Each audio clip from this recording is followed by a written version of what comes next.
on to my last question, and without giving too much away to people that are listening to this, is what does the future hold for dBD and rail, and what innovations have we got to come?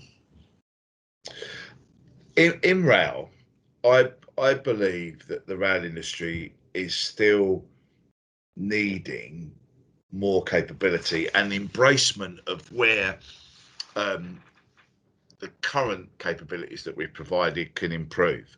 So, there is the need to join up with other capabilities that's already on the railway line. So we become more integrated, I think, would be the right caption to encompass the whole thing.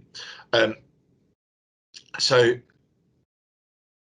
wider support options, definitely. How else can dBD support the rail industry with, for example, at the moment the engineering activities are have to be recorded, and that's the PICOP and the engineering train and the engineering supervisor and all that sort of stuff's got to be recorded for legal reasons. Well, and people, I think, are still using traditional back-to-back radios to do that, which is, there is far more capability available in the marketplace off the shelf that can do that. And you could have a PICOP running 6 or 7 sites with a single frequency, but he could be based, to be blunt, in the middle of France, and you can still control it from a comms point of view, and you can still record that and recover that information.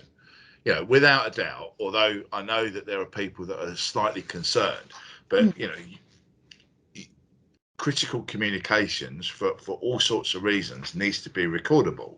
Now that goes down to duplex comms, and we have that ability to record our duplex comm systems right in the headset. So it just needs to be asked for, and then we can do it. So that's one key area that's going to that's available now and ready to be launched when the need is there. And I know that whilst there is a slight reluctance in the whole industry, it's available now. We have been very successful in the UK rail environment, definitely, and we look to sustain, improve the capability where we can. We're not going to start selling jackhammers and spades and picks. It's not our game, but we will continue to support with new innovations. Freedom 2 is really a repackaging. It's a repackaging of Freedom, but it gives the users more ability to be more flexible. I'd like to see Network Rail start to look at alternative methods on microphones to try and reduce background noise. There are ways that you can do that from a protocol point of view, which wouldn't cost much money, but it would still maintain a duplex environment, but without the need to have a live open mic all the time. I'd like to try and convince them that that's achievable. I think that the other key thing dBD will do, which is probably not great for, well, it doesn't really matter to UK, but we're already starting to see internationally opportunities coming out. So I think dBD will take, and we've got great references and testimonials from the guys that have used our kit, and we hope to expand into other markets in Europe and further afield, with dBD brand. And I think the rail markets across the world can benefit from what we've produced and what we create. And I think the fact that we build it ourselves means we can put whatever innovations or whatever extra capability or functionality that's needed, because we build it ourselves. It's not a case of you've got to go back to overseas and you've got to get someone to change this or change that. Because we build it, it's our product.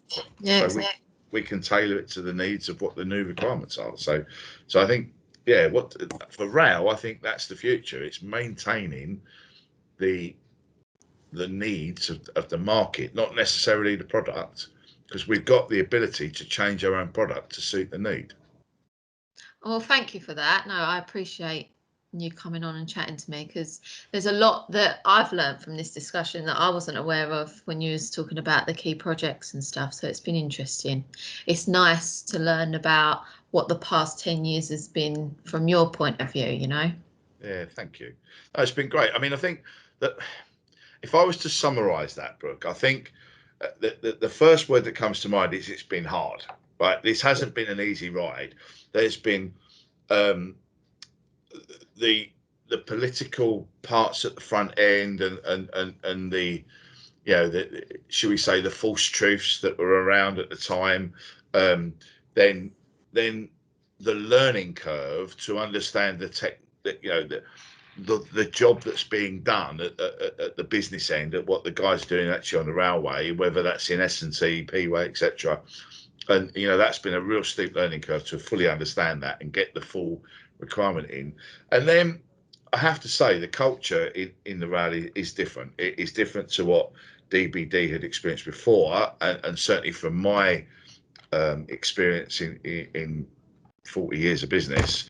You know, it's a different culture, and it's a different way of working.